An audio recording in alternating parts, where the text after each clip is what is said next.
Welcome everyone. The question that is shown on the screen, it is the question number 26, okay, of set 1 physics 2025 CBSE question. The question is define binding energy of a nucleus. Okay, so obviously you have to thought about that.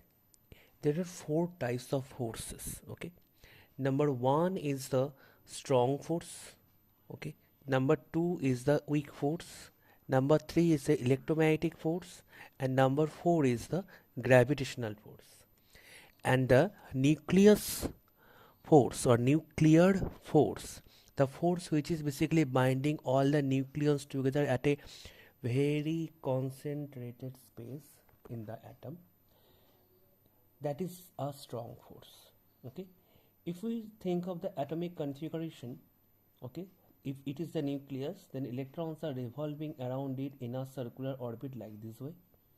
Okay, and it is observed by the Rutherford experiment that is the nucleus occupies a negligible volume compared to that of the volume of the atom. But think of one thing, nucleus is comprises of the neutrons, which is the chargeless particles, and it comprises of the protons, which are the positively charged particles. Okay, so positively charged particles means protons. Okay, just like if you think it is an oxygen, so here are 8 neutrons and 8 protons. Okay, so these 8 protons are concentrated at such a very small space. Obviously the 8 protons will not repel each other here. Okay, so Coulomb's law of repulsion is not applicable here. Okay, so we can say, so there is a new type of force. Okay, and that is a nuclear force. It is thought of, that is, if you think that is Z and capital A, where Z is the atomic number, it basically telling us about the number of protons and the number of electrons, and capital A is the mass number. Okay, now if you write it down, the mass of the nucleus, which is a function of A comma Z, which is function of A comma Z, it basically you can write it down, that is Z multiplied by MP.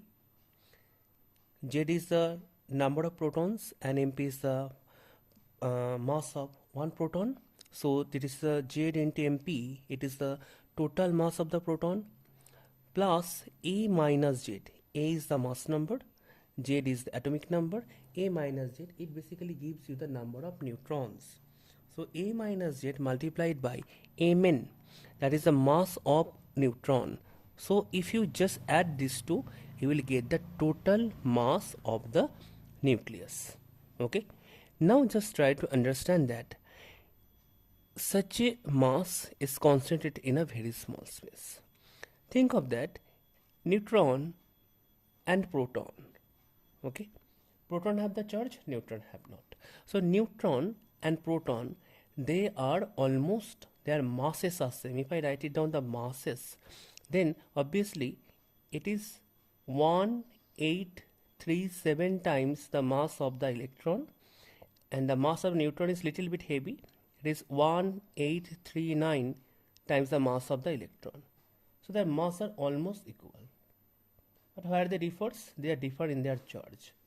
Neutron is chargeless, whereas the proton has a charge plus 1.6 into 10 to the power minus 19. So if we think like this way, that is, there is a proton, okay, there is a proton, and if it gives its charge to the neutron, okay, then neutron becomes a proton. Okay, and if the neutron leaves the, if the neutron just takes the charge, then it will come to the proton. Okay, so that's why scientist Yukawa said there is nothing like neutron and proton. You can call the particles which constitute the nucleus, they are nucleons. Okay, nucleons, because of their comparable masses. Okay, you can think that is a proton neutron just playing catch just like cricket ball you are doing. That is, the charge is when the proton throws the charge to the neutron becomes a proton, and when the neutron catches the charge, it becomes a proton. Okay, obviously other particles, neutrino, antineutrino, all those particles are obviously coming out from that, but you can't identify the neutrons and protons differently. Okay, they all are called nucleons. Okay, so you can say if there is an oxygen atom, I have said, if there is 8 neutrons and 8 protons, if it is a 16,8O, that particular isotope, then obviously there are 16 nucleons. I need not to say there are 18 protons and 18 neutrons, and what play they are doing. Okay, proton throwing the charge to neutron, neutron becomes proton, and the neutron basically catch that charge and becomes the proton, and in this process, okay, there is a very high force of attraction between them, and that is a nuclear force.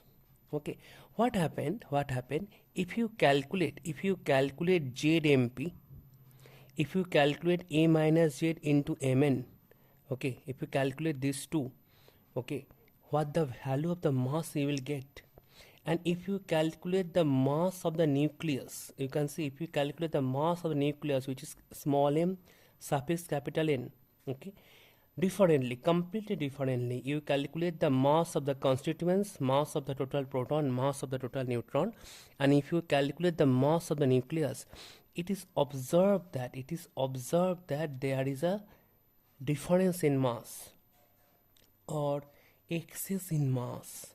Okay, what is that? If you just subtract these two, that is the M capital A comma Z minus of, if I just subtract experimentally measured the mass of the nucleus, and A measured is the, we can say that theoretically measured the mass of the nucleus, mass of the nucleons, not nucleus. A measured is theoretically measured the mass of the nucleons, taking the mass of the each constituent parts and doing the unitary method and finding out what would be the mass of the nucleus, rather what would be the total mass of the nucleons. And Mn, small m suffix capital N, this is basically talking about what is the total mass of the nucleus experimentally. So there is a difference. So we can say theoretically measured value and experimentally measured value, there is a difference. So we can say some amount of mass is disappeared here, and that is, we can say, that is the del M, and after that, this mass which is disappeared here, this is basically converted into the energy. Okay, the famous relations of Einstein, and that energy here, it is said as the binding energy. The mass which is disappeared, that is the del M. Okay, that is basically converted into the energy, and that holds all the nucleons together. Okay, no neutron, no proton, but nucleons, and nucleons are doing the catch with the charge. Okay, and obviously when the proton and neutron makes the nucleus, at that time what will happen, some much becomes disappeared, and that mass is converted into energy. Okay, so that energy is called the binding energy. An unstable nucleus, next part of the question, if I see, an unstable nucleus has a mass of 240 and binding energy by A, that means the binding energy per nucleon. So one nucleon contains the binding energy 7.6 mega electron volt. So 240 neutron, how much? 240 nucleon, how much? We have to calculate. If it splits into two fragments, each of A equal to 120, with the binding energy per nucleon is 8.5 mega electron volt, calculate the energy released. Okay, calculate the energy released. So let us think like that. Let us say there is an capital P first. Okay, capital A divided into two different fragments. Let us say this is P by 2 and let us say this is P by 2. And obviously these two P by 2 masses are holding together, and then the capital is formed. Then some amount of energy, we can say, that is released. Some amount of energy that is released, because which is holding there, now it is just breaking apart. Now that amount of energy is not required there. So that amount of energy we can say released. So how much of energy is released? So that we need to find it out.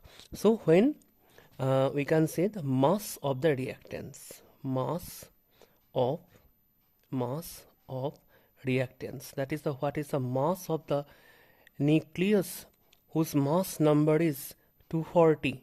The mass of the reactants is 240 multiplied by 7.6. Again I am telling you that 7.6 is the binding energy per nucleon. So if you multiply the mass number there, then you will get the total energy, or we can, rather than we can say mass, here we can say this is the energy of the reactants. Energy of the reactants, because energy and mass is we can say complementary phenomena. We can say that is the mass is converted to energy, energy is converted to mass. When the in energy is converted to mass, we can see the creation in our naked eyes. Okay, sometimes naked eyes, sometimes with the help of the instruments. But if the mass is disappeared, the energy is converted. So there's a complementary, we can say. The conversion usually takes place. So what is the energy of the reactants? 240 into 7.6 mega electron volt. So if you multiply this, obviously, so 240 multiplied by 7.6, so 240 and 7.6, if I multiply, obviously 0 will be cancels out. Then it will be 24 into 76, so 6 4 ja 24, 6 2 ja 12, 12 plus 2 144, and after that 7 4 ja 28, 2 7 2 ja 14, so 168. So this will become 4, 8 4 ja 12, 8 4 ja 12, 6 plus 1 7, so 1824 mega electron volt. That is the obviously the energy of the reactants. Okay, so what is the energy? What is the energy of the products? Obviously the energy of the products is less than that of the energy of the reactants, and that's why some amount of energy released. Okay, obviously from the fragments, if the thing is formed at that time, some energy is required to form it. Okay, so what is the energy of the products? 120 multiplied by 8.5. Okay, how many products are formed? They are split into two fragments, so multiplied by 2. Okay, they are split into two fragments. P becomes P by 2 mega electron volt. Okay, so this will become 12 multiplied by 85. Okay, 120 into 8.5 becomes 12 into 85 multiplied by 2 mega electron volt. Okay, so 85 into 2, 85 into 2, if I do 85 into 2 is 0, 170 multiplied by 12 mega electron volt. Okay, so it is 0, 12 7 84, 4, 8 in my hand, 12 plus 8 is 2040 mega electron volt. Okay, 12 7 84, 84, so 8, 12 1 8, so 2040. So just see, there is a difference in energy, 1824 and 2040. If you find it out a difference, then you will calculate, you will find it out what is the energy that is released here. Thank you all of you.